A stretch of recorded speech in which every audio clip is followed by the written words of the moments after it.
everybody. My name is Mizwe Dijarle. I'm a member of the Red Lake Ojibwe, and I'm also a singer on the Redbone drum group. Today I have an informative video on Indigenous drumming and singing. And in the video, we'll cover a variety of different topics. We'll cover drum and the sticks, the materials that they're made out of, and the process it takes for making them. Also, we'll cover the songs, the different styles of songs, the different types of beats. And we'll also cover traditions and protocols that it takes for being a Native American singer. Before we do all that, please enjoy the first song, which is a straight song.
You guys enjoyed that first song, which was a straight song.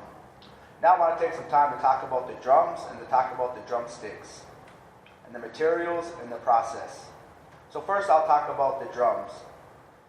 The drums for the materials, you'll need a couple of materials. One material you'll need is an animal rawhide, which is an animal hide that is brought through a process which makes the skin harden. Another material you'll need for making a drum is what we call the drum round, which is usually made out of wood. As you can see in this drum, it's made out of a tree trunk.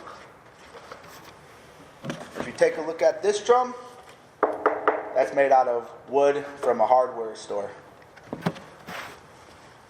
Now the process.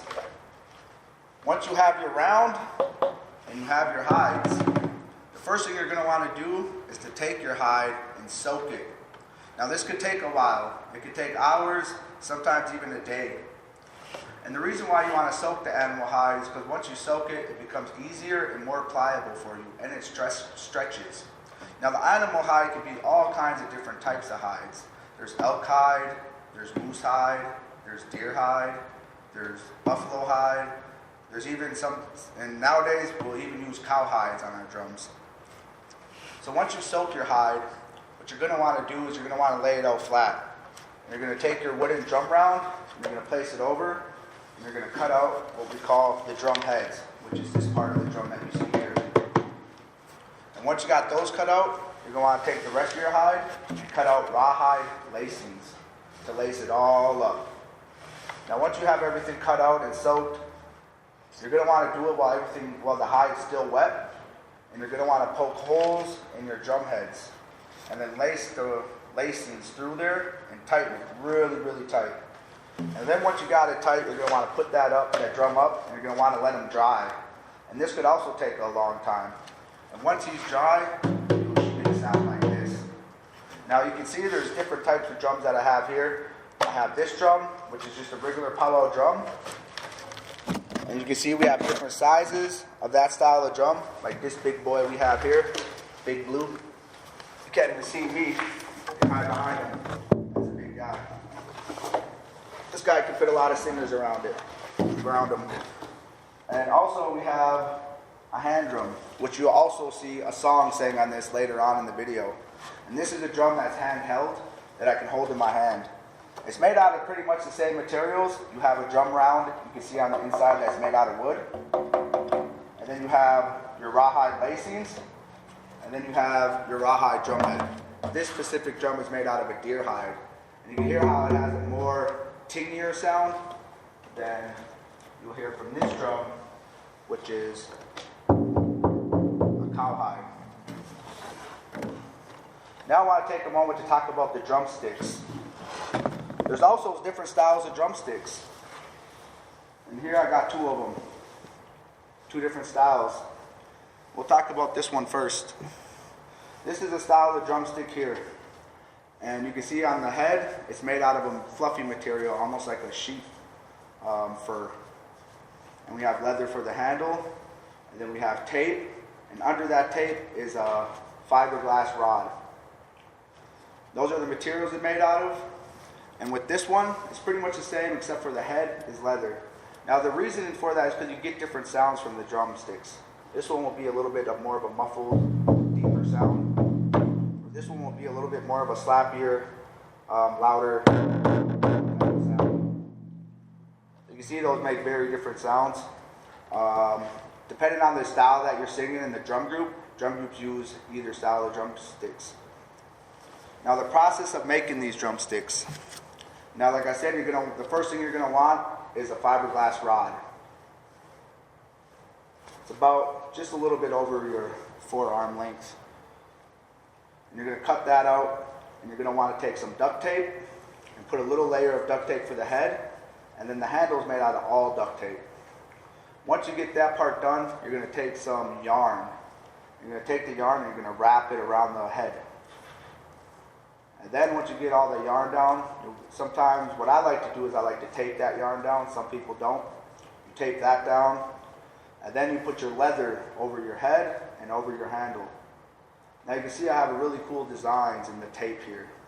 And there's two reasons why we like to put tape on our drumsticks. One is because they make them look really nice and really flashy.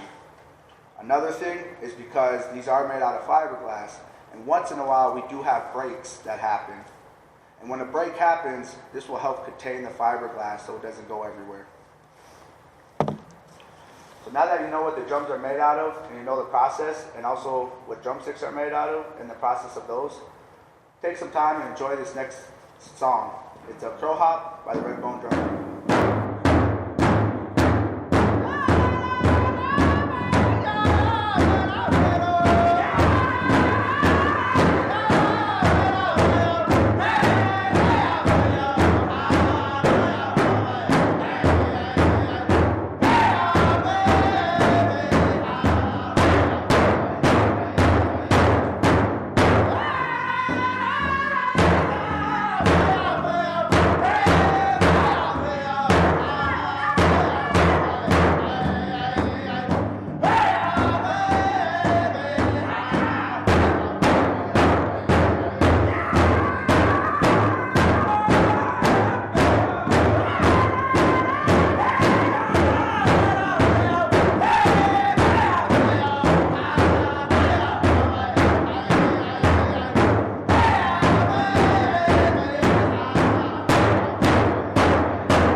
Hope everybody enjoyed that crow hop.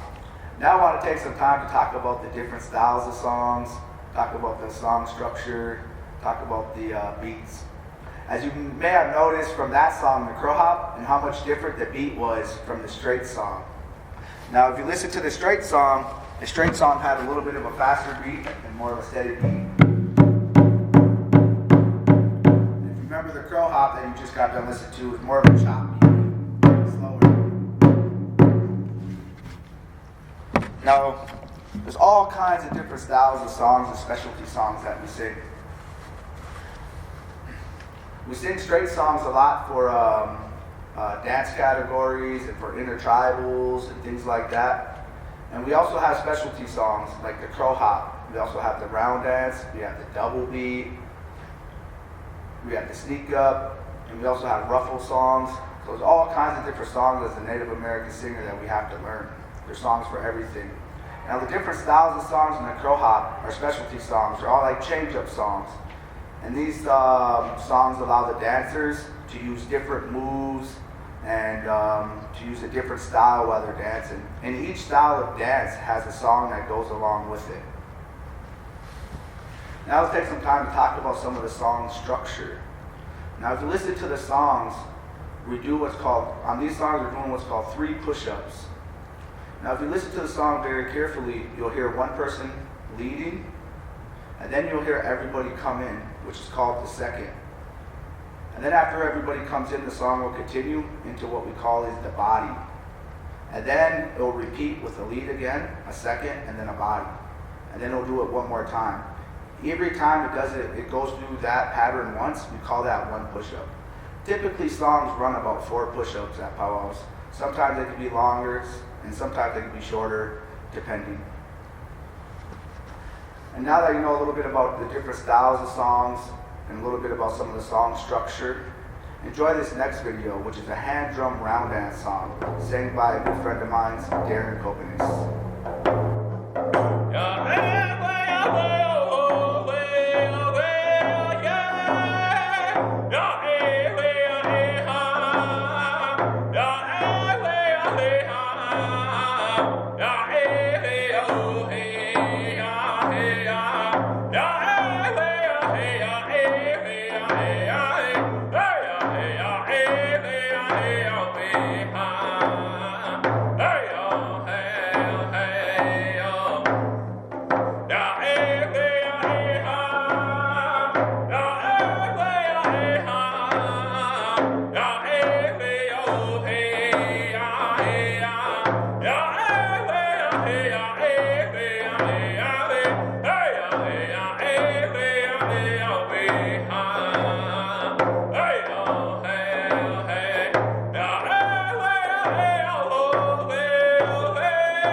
Enjoyed that hand drum round dance song by Darren Copenis. Now I want to take some time to talk about the traditions and protocols. One of the first things I learned as being a Native American singer was that the drum was the heartbeat of the people. And getting a true understanding of that, once I got older, is I had to control the emotions and feelings around the drum. Because it was told that whatever you put into the heartbeat will enter out of the heartbeat into the people. So whatever feelings and emotions I put into the drum will come out of the drum and create those feelings for other people. So it's always important to stay positive and to have a positive mindset, positive emotions and feelings when I'm sitting down at the grandpa. Another thing I wanted to talk about was the drum is a grandpa to us, and the way we take care of him is in such a way. As you can see in this drum here, I have him all wrapped up in a blanket. And the reason why we do this is just like a grandpa, we want to keep him warm and comfortable when he's not set up, or when we're not around him, or when we're putting him away. We always want to make sure he's comfortable and in a comfortable spot where he's not being messed with and he gets to be by himself and comfortable. Another thing that we do is that we're always respectful when we're sitting around him, just like we would when we're around other grandparents. We're always careful what we say and do around him. We also keep this area really clean. We pick up trash and anything laying around him. And we also keep ourselves clean, both physically and mentally, and also spiritually. And as a Native American singer, you have to be ready at all times. We sing for all kinds of occasions. We sing for powwows, we sing for feasts, we sing for community events. We also sing for wakes and funeral services, weddings. We sing for all kinds of reasons. And as a Native American singer, when you're called upon, it's your time to sing. So we always have to be ready. And also we always are learning songs, because there's always appropriate songs for appropriate times. And knowing those appropriate songs at those appropriate times are important as a Native American singer. So now that you know some of the traditions and protocols it takes for being a Native American singer, take some time and enjoy this last video, which is a contemporary song by the Red Bone Singers.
Hope you all enjoyed that contemporary song by Red Bone Singers. That brings us to the end of our video. I hope everybody enjoyed all the music that you heard. I want to thank Native Arts Union, the Red Bone Singers, and I would especially like to thank Dakota County Library and the Metropolitan Library Service Agency. Because without them, this wouldn't be possible. Gigawabaman and Doksha, until we meet again.